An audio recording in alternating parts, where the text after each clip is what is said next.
I'm Daniel Kovarek, the instructor of this course. I'm a postdoctoral research fellow at the European University Institute in Florence, Italy, where I mostly do research on the intersection of political geography, distributive politics, voting behavior, and for that I mostly apply experimental survey, a bit of text and data, and also big data methods. So for all of these tasks and for all of these data analytical um,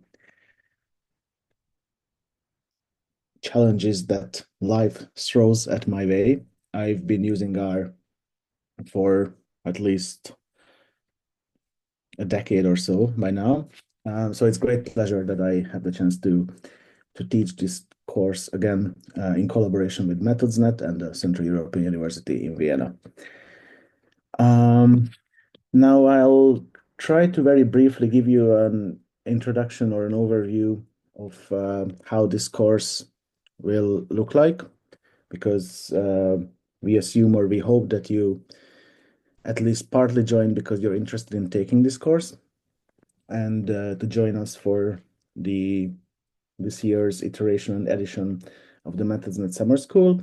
And then I also show you some quick examples of basically by the end of this course, where can you get at, what can you achieve, and what can you do with, say, data visualization or in terms of statistical analysis or anything like that. Feel free to interrupt me at any time. So we should have the raise hand function. So just notify us if you have a question.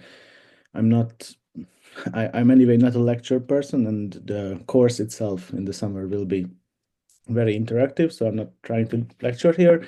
There will be a dedicated Q&A after like 35 or 40 minutes or so, but also at any time if something is unclear or you have a follow-up question, a 2 cent, a contribution, something, please raise your hand and just ask me uh, about it. Hopefully you can see my slides, I hope. Um, then I can quickly run through how the structure of the course looks like and what are the, so to say, goals and aims of this short course. Now this introduction to our course is first of all designed for people who have absolutely no familiarity or previous exposure to any programming or statistical courses. So don't be shy and don't be afraid if you're someone who didn't um, get your hands dirty with other programming languages before, or if you feel that your only stats course was, I don't know, 10, 15 years ago. This is not a problem at all. The whole purpose and so to say beauty of this course is that it gets together people of very different, both substantive but also methodological backgrounds, who are like trying to learn R from scratch and from the very basics.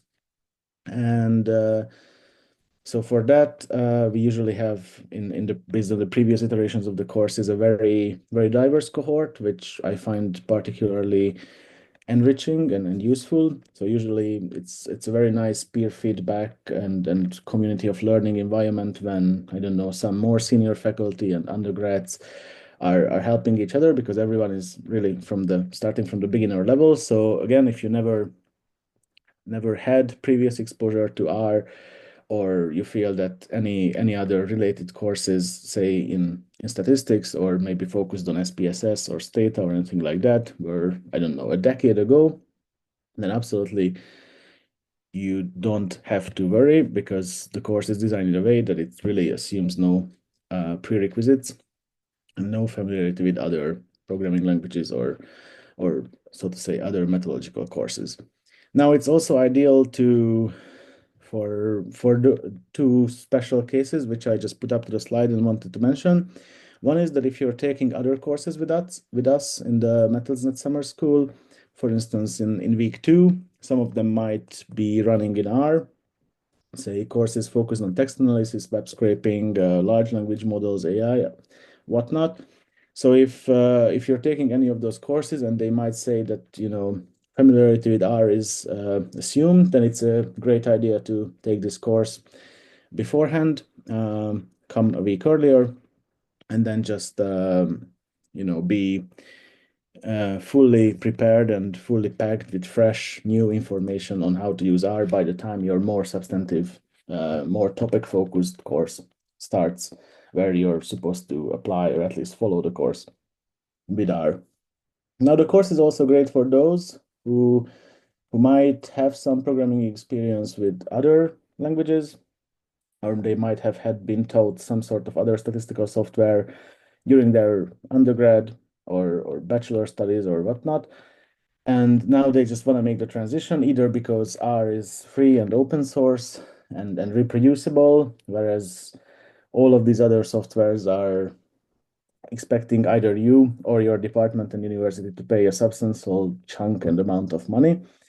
I think one of the funniest motivation or drive, so to say, to take this course I witnessed in the past was there was a guy, I think he was either an assistant professor or a postdoc who just wanted to basically he was trying to back his department to get his Stata updated with the new version, the new license.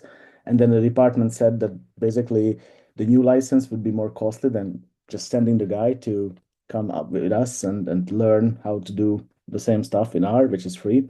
So I think that's a great motivation if you don't want to be dependent on heavily paywalled and very expensive proprietary software, and instead of want to do something which is reproducible, which is open source, and which is always free, then taking this course and generally making a move or making a transition to R is definitely a way to do, or a great way to do that.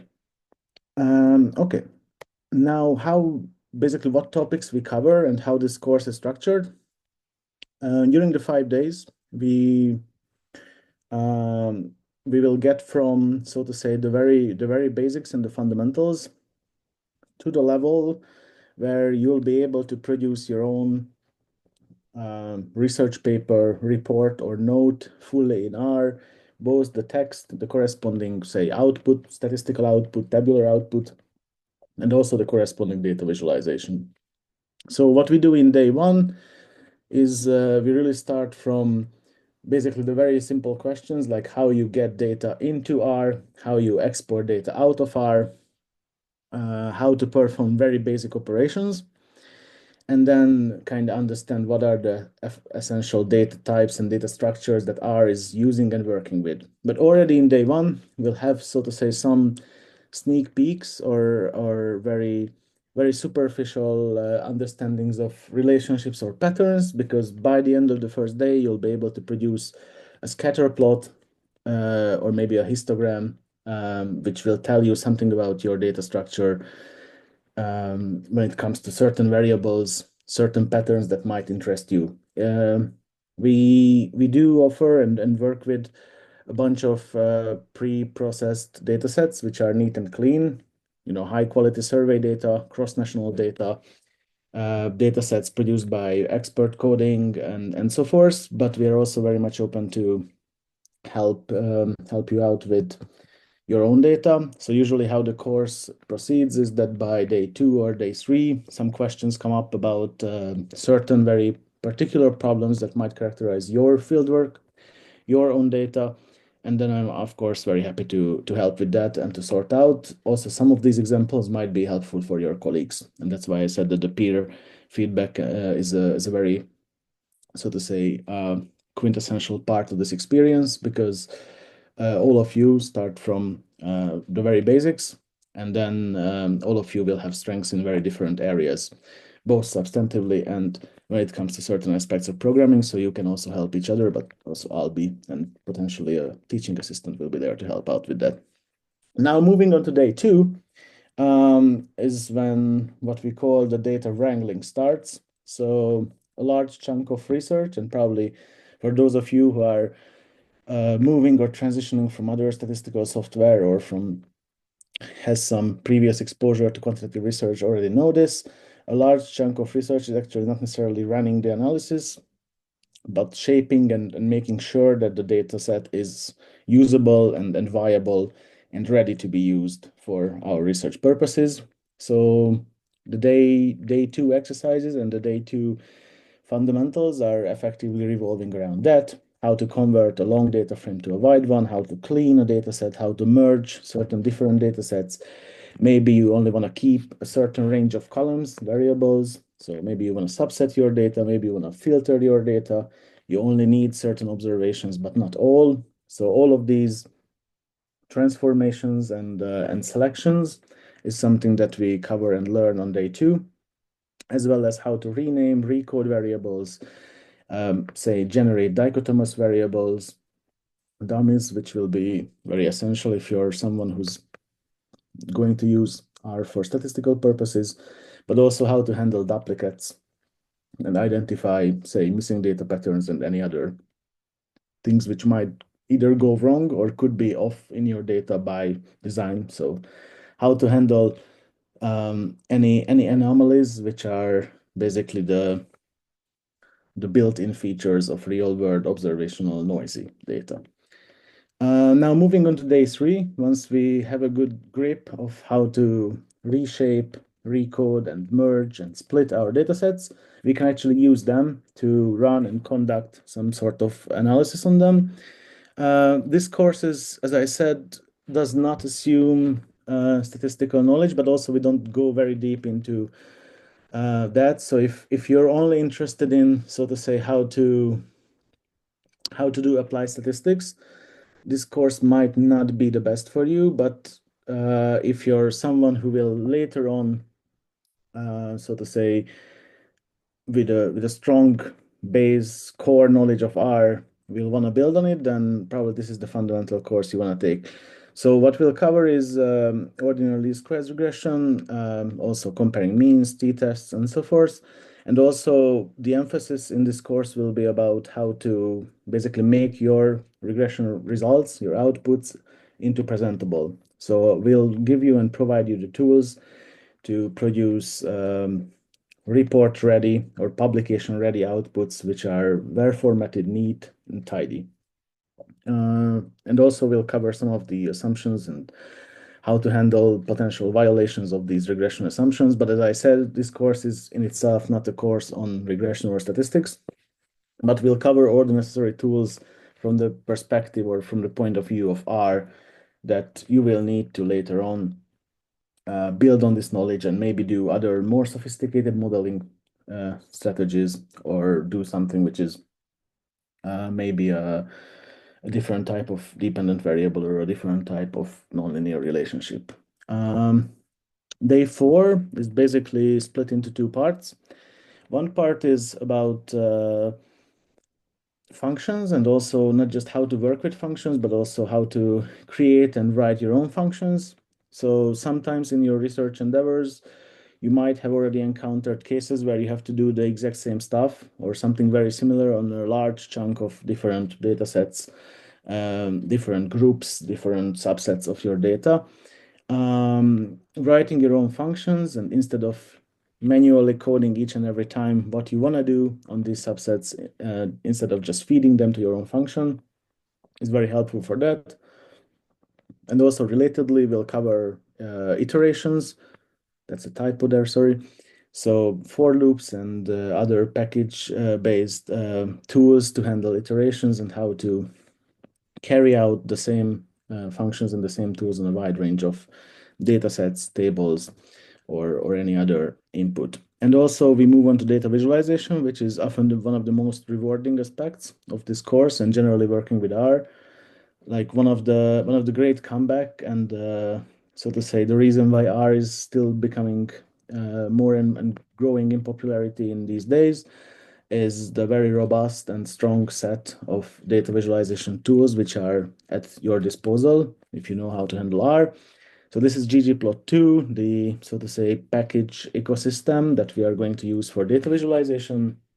And already by the end of day four, you will be able to visualize some common patterns, some underlying differences or associations in your data set, which is, as I said, very rewarding, and also a very, like, you will only have to write 2 or 3 lines of code and you will be able to produce the same quality of data visualizations that you would see on, I don't know, 538 or Economist or New York Times. And lastly, on day 5, we move on to visualization for more, well, either more sophisticated or less common forms of data visualization techniques. And then we also conclude and wrap up with R Markdown, which is a very nice approach to, as I said earlier, to combine both text and data. So in staying and working in R Markdown, you'll be able to, say, write a research paper, feed in your citations, write your theory section, and then move on to the analysis. And also, while staying in R Markdown, you can run your code there, produce the corresponding visualizations or maybe regression output tables, include them in your research paper, and then eventually generate the whole package or the whole combination of your theory and analysis and visual and tabular output as a PDF, basically ready for submission, be it a journal submission or be it, say, assignment for your university course. So without navigating away from your window, from your R ecosystem, you'll be able to write up your entire analysis, put in the accompanying theory part, and make it formatted very nicely and neatly basically without breaking a sweat. So that's the brief outline. That's kind of like the plan for the 5 days. I'm not sure if there are any questions at this point. I don't see hands up. So if not, then we would move on to the next part, which is, as I said, I'll make 4 examples, basically based on the materials covered in this course. All of these examples are, so to say, achieved and computed and produced by tools that you will know by not necessarily even by day 5, but maybe even by day 2 or day 3. So the learning curve might seem to be steep, but it's also very rewarding. Basically, you still haven't unpacked your luggage or suitcase in your Vienna hotel or hostel, and you're already be ready to produce, I don't know, regression outputs, group comparisons, and data visualizations. So as a first quick example, I thought we could compare levels of trust and specifically trust in institutions. Now, the question that this slide poses is whether there are differences between North Macedonia, so this nice country between Albania, Greece, and Bulgaria, as well as Norway, when it comes to institutional trust and more specifically trust in politicians. So I just selected these 2 countries. Both of them start with N, and both of them are included in the European Social Survey, the ESS dataset, which are, I guess, good reasons for us to compare them. Now I'm from neither, but I do know that, say, in Eastern Europe, institutional trust and trust in politicians often behaves very differently than trust in Nordic or West European states. Anyone has a guess what we will see or how should these patterns play out?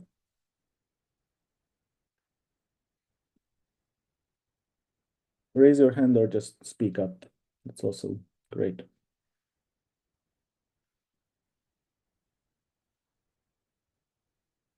Or do we have any reason to believe that trust in politicians will be different in these 2 countries? If not, we can conclude the session here and we don't have to do this example.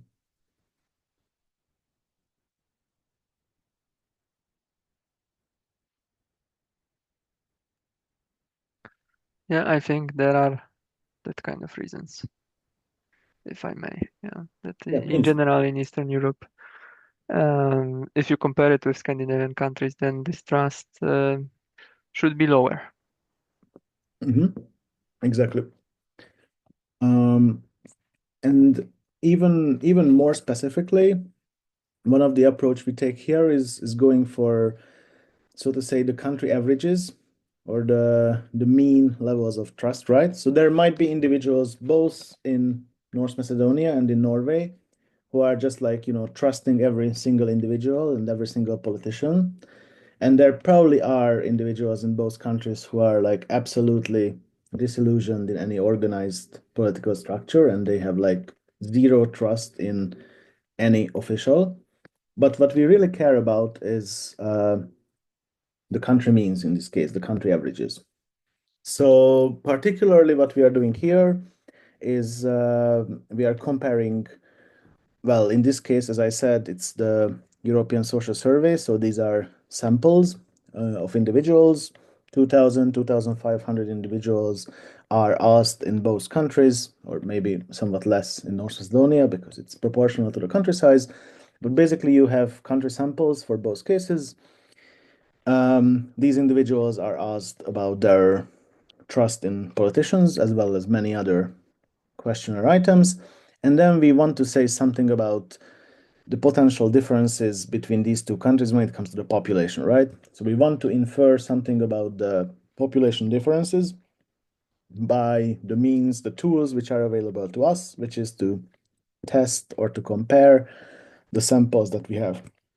So if you're coming from a more natural sciencey or psychological training, or so to say, uh, methodological silo, then this is very similar to a treatment and a control group case. So every individual in this ESS dataset is, well, belonging to one single country, right? So there is no individual whose responses are recorded both for North Macedonia and both for Norway.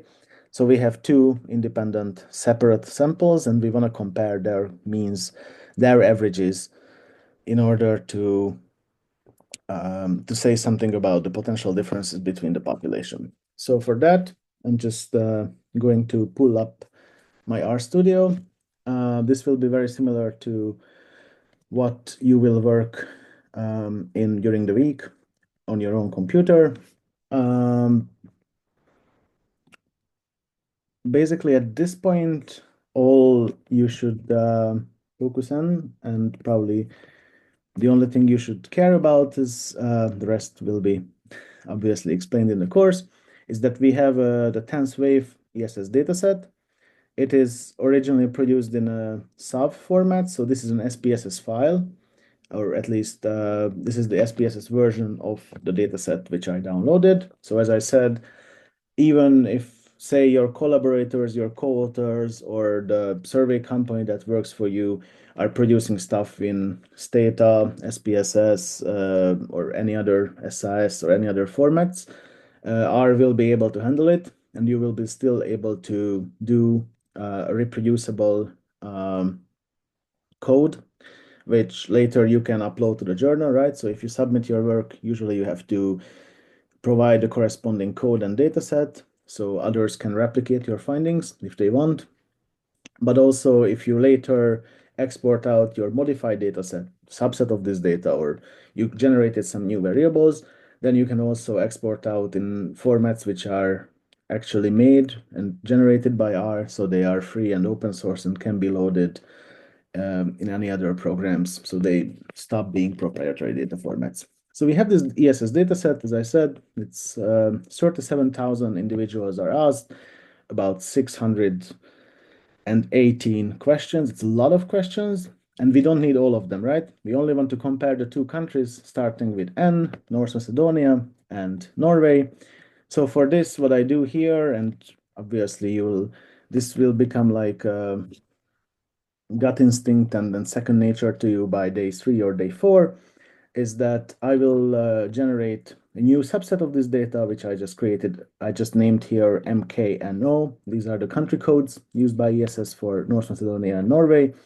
And I only contain individuals there who are coming from these two countries. So it's now a much smaller data set. I'm not sure if you see my cursor, but it's below here.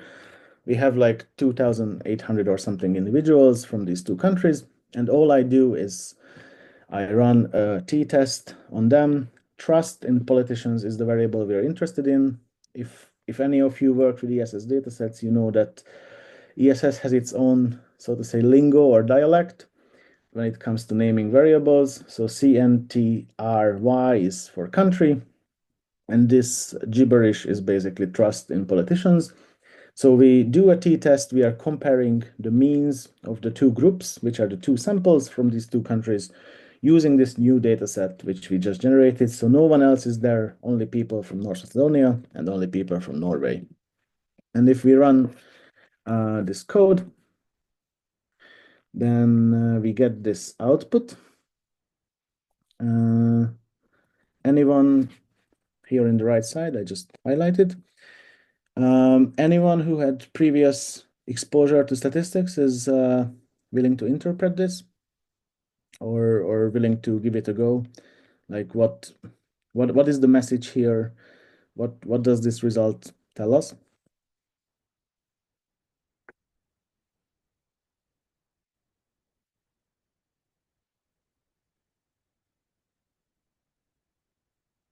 Mm, I don't see hands, but just as before, feel free to speak up. Just unmute yourself and um, share whatever like caught your attention or what this result is telling you.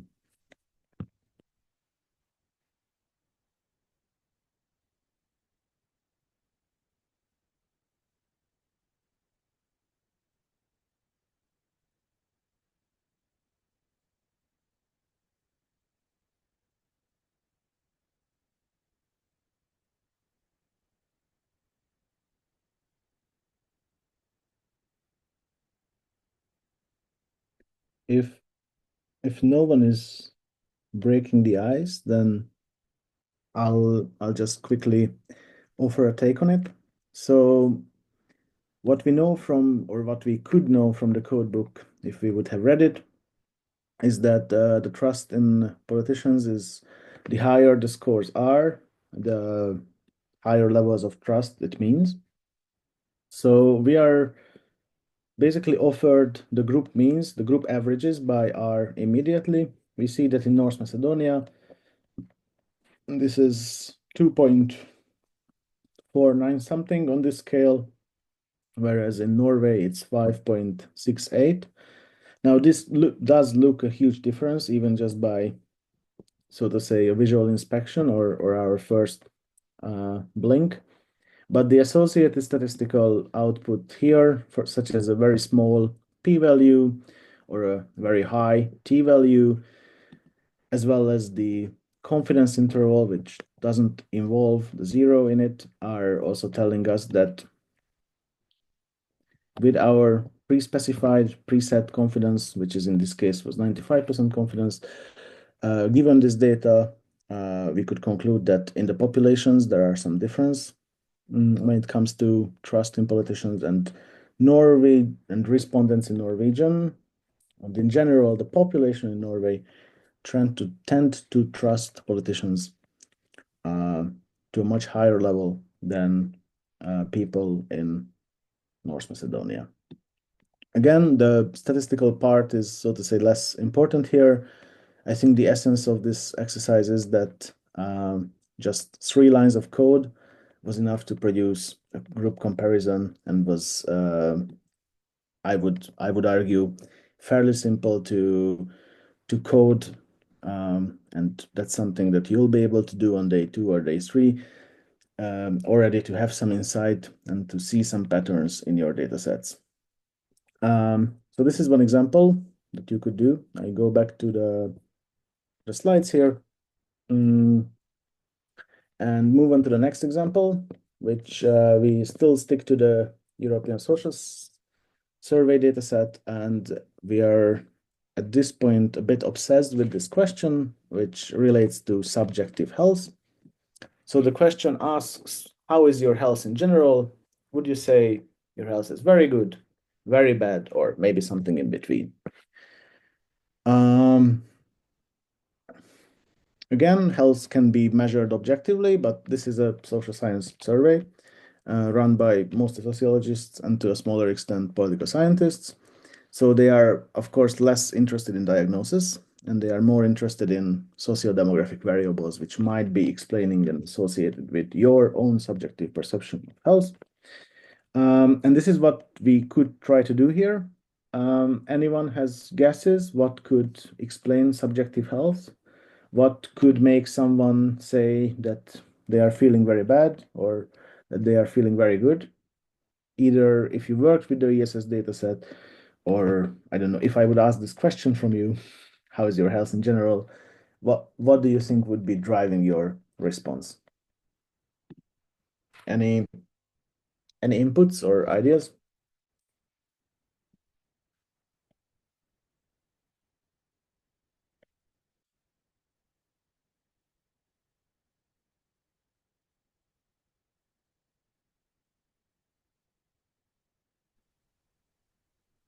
Hi, I would say that definitely age should be a factor here.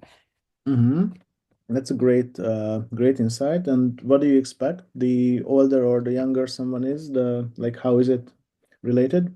Well, the elder probably the health in general should be assessed as less good. Yeah, that's probably a fair expectation.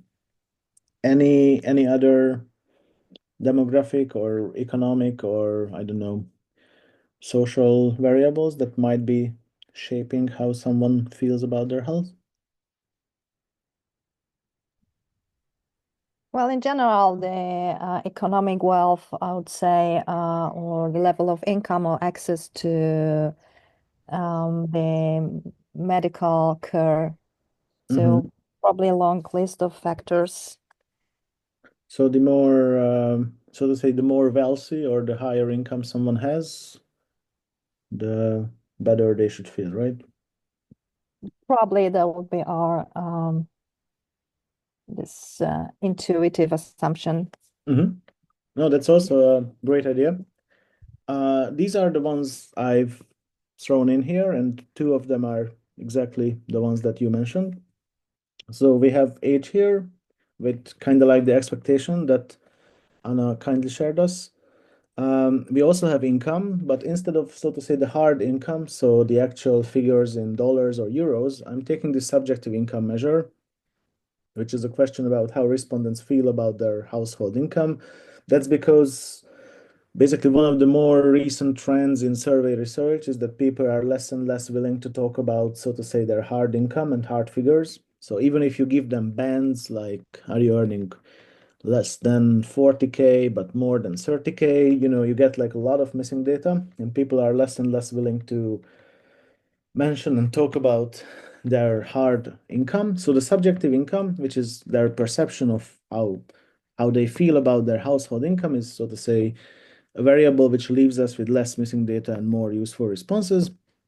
I also put in gender and education, as well as the praying, which is measured in a way that how often a respondent prays apart from religious services. There has been numerous studies both trying to prove and disprove that praying has some health benefits. So maybe we can throw this into our model and see how it goes. So I go back to my old trusted RStudio window. One thing we we should do is that if you remember from the slides, ESS by default coded it 1 as very good and 5 as very bad. Now that's not very intuitive. Like if the variable is subjective health and not subjective sickness, then higher values should be ideally associated with a more positive, better outcome. So what I do here is I just reverse code the item. So what has been 1 is now 5, what has been 2 is now 4, etc. So that's just a very quick fix to, so to say, make the variable more useful for our own purposes. And then maybe before we do anything else, we could do correlations. We could check how all of these variables, so education, age, gender, income, and praying, are related to our dependent variable, which is the subjective health, if at all. It might be possible that none of these variables are related. We just, kind of went with this list of variables based on our either pre-existing theory for our gut instinct. So I just select out those variables which are, so to say, according to us, might have something to do with subjective health, which is education, as I said, gender, age, praying, and so forth. And with a single line of code, what I could create and what you will be also able to create in the course is what we call a correlation heat map.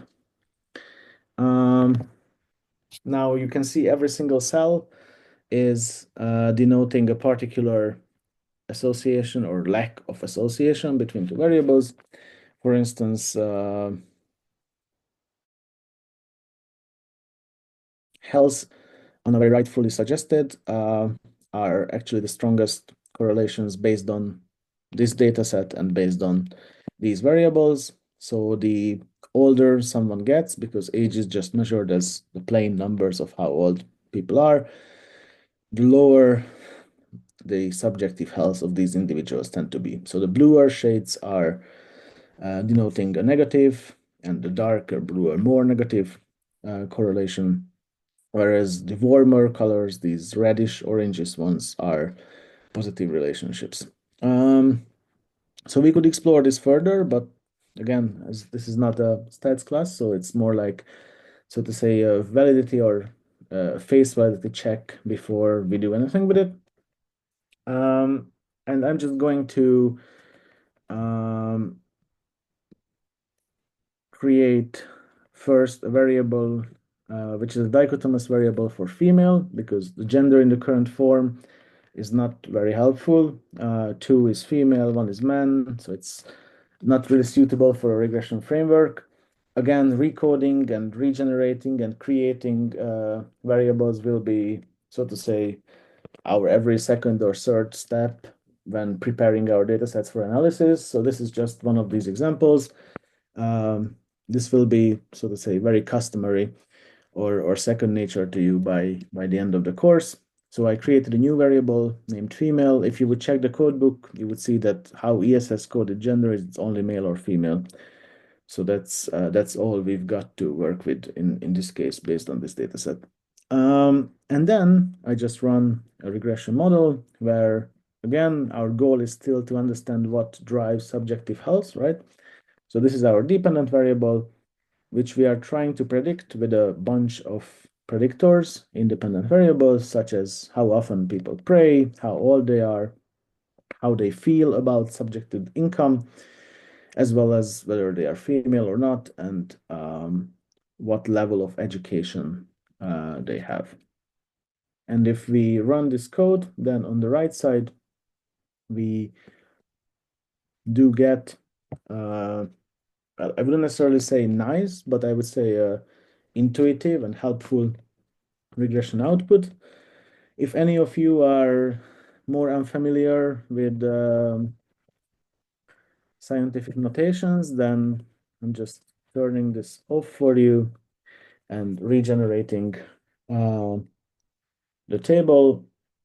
And basically what we see here is that all of these variables that we have thrown in to the regression seems to have some association which is fairly significant with the dependent variable. So all of these are fairly strong associations. We are fairly confident that these variables are related. Again, this is observational, so we are obviously not claiming any causal relationships, but we could do some sort of descriptive analysis based on this, and we would indeed see that the worse people perceive their income, the worse they also perceive their subjective health, or the older they are, the worse their reported subjective health is based on this data set. So yeah, this is something we could do. And lastly, what I show you, and then we leave behind our quirks of statistical analysis examples, is how to generate an output which is submission ready. Now, what we have here is, as I said, intuitive but not nice. The variable names are this cryptic nonsense that ESS left us with.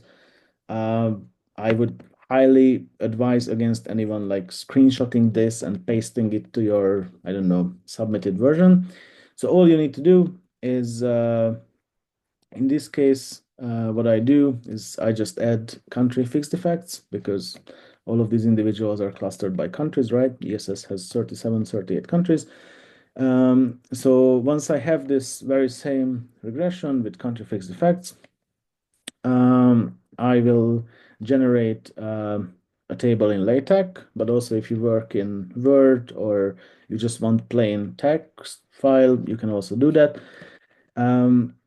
With this single line of command, so using our regression output and telling R to produce a LaTeX output, we are, so to say, served or offered some LaTeX code.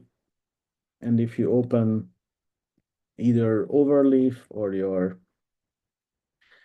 local tech software, then you will immediately see that this code leads you, hopefully you can see it, this code leads you and brings you a very nicely formatted tabular output, basically without you manually specifying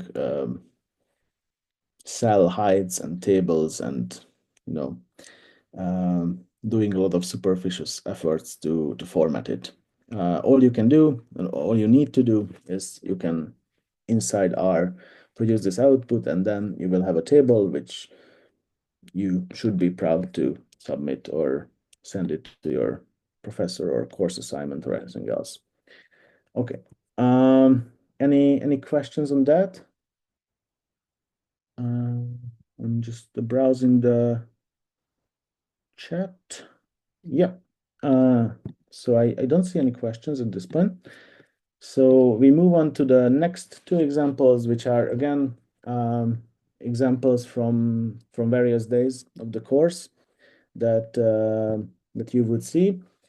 We'll cover data visualization a lot because thankfully at least how some of the social sciences are moving towards these days is less and less tabular output, so less numbers and more visually appealing, visually helpful, so to say, plots, facets, histograms, patterns, all of them visualized in a way that they are conveying a message effectively without, so to say, throwing all the unnecessary information in a textual format to the reader.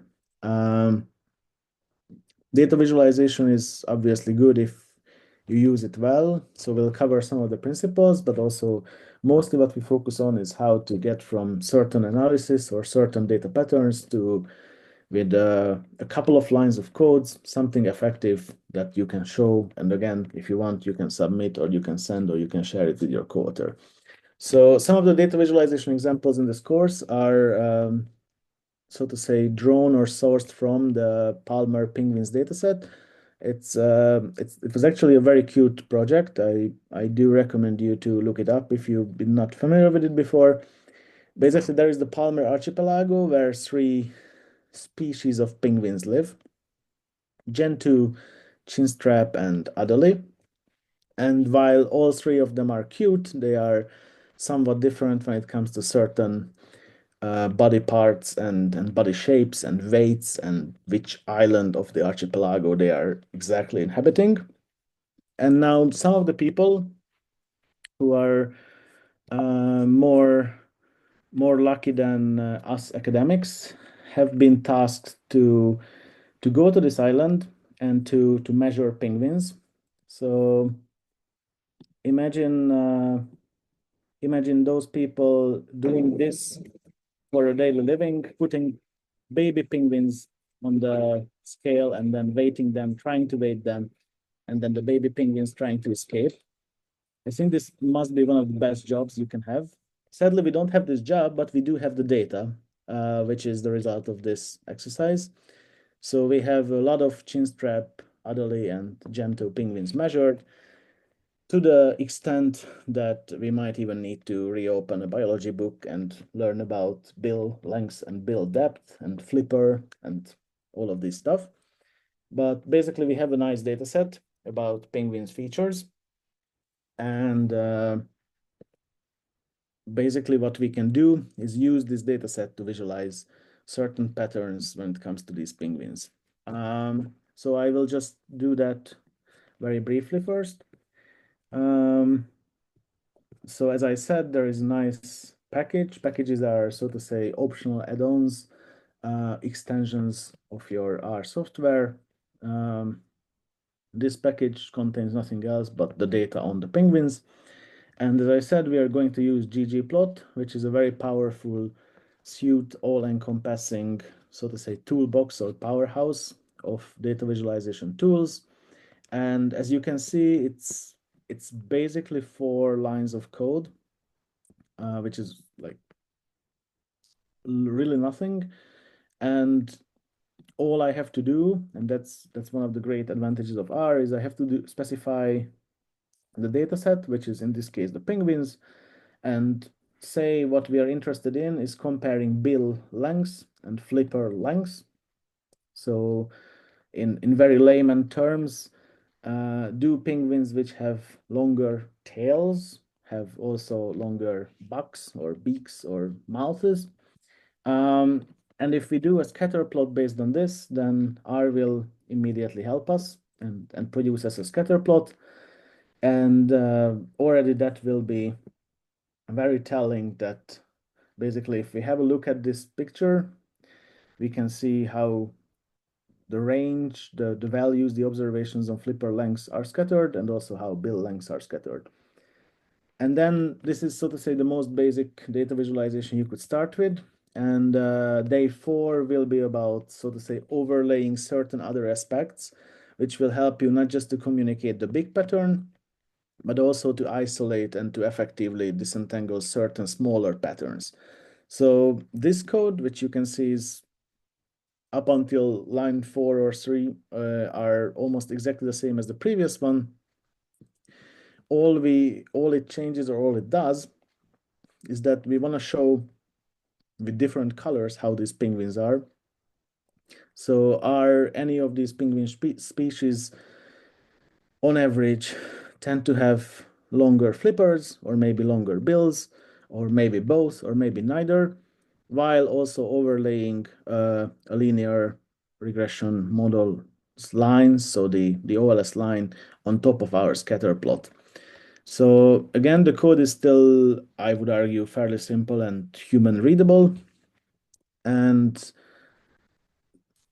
immediately we get some new information. First, we have the overlaid regression line, which kind of corroborates a bit or makes us a bit more confident that penguins with longer bill tend to have longer flippers. But at the same time, the different colors, such as red, green, and blue, which are associated with the different types and species of penguins, Adelie, Gentoo, and Chinstrap, are also telling, because we see that the Adelie penguins are, on average, they seem to be fairly small penguins, right?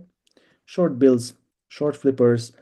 The Gentoo are, so to say, the somewhat bigger ones with fairly long flippers and mid-sized or fairly long bills. And then the Chinstrap are somewhat in between. They are also somewhat less numerous if you would, so to say, try to count or add up the numbers. And as I said, the good thing in it is that once you have the very basics, so once you understand how to, say, in this case, generate a scatter plot, then all the additional tweaks, the additional layers, the additional specifications, such as to show patterns by groups, or to omit outliers, or to change axis labels, remove grids, use a different background color, all of these will be like just one extra line of code. And very quickly, you'll get into the experience of producing figures like this. Okay, and last but not least, the example I'm going to show you is something that you might have seen either in online reporting or in, I don't know, public TV and media stations of your home countries. So there are, so to say, Sankey plots, which are designed to show flows from one state or one stage to another. In this case, this is an example from the German Zeit, showing how voters, so to say, changed or what volatility patterns have been characterizing voters between 2005 and 2009. And you see that, for instance, CDU-CSU, which is with the black color, is losing, like bleeding out a lot of voters to many other groups. But so did SPD, the Socialist Party. And the last code I'm showing to you is basically an example that from very scratch, fairly quickly, you can create something similar. So what you will learn in the course is, first of all, how to create vectors. So here I just create a vector of party names. We will have some fictive parties such as Social Democrat, Christian Democrat, Green, Liberals, and also did not vote. We will assign some probabilities. So in election 1, 2025, and election 2021, what proportions, what probability are associated with voting for these parties. So by design, I will make the Social Democrats lose some voters and the Greens gain some voters while keeping, say, no vote or abstention roughly the same. So once we have these, again, simulated, manually created probabilities, we can take a random sample and produce basically data which does look like if we would have sampled actual individuals who voted for actual parties. And the only interesting output that this data is, so to say, offering you is, of course, a Sankey plot, very similar to what we have seen from the site before. And ta-da! This is something that you will be able to generate by the end of the course. So as I said before, I did simulate data purposefully in a way that these two big parties will be losing some votes. And of course, it's a fictive example, and no sane democracy should have this volatile elections where basically a large chunk of each party's voter bases are swapped out or replaced. But I would argue it's a good exercise to try out and to test how to create data visualizations like this. I'm gonna stop with examples here and looking forward to any questions if you have in the Q&A. Please raise your hand and ask your question. Bye-bye. Thanks.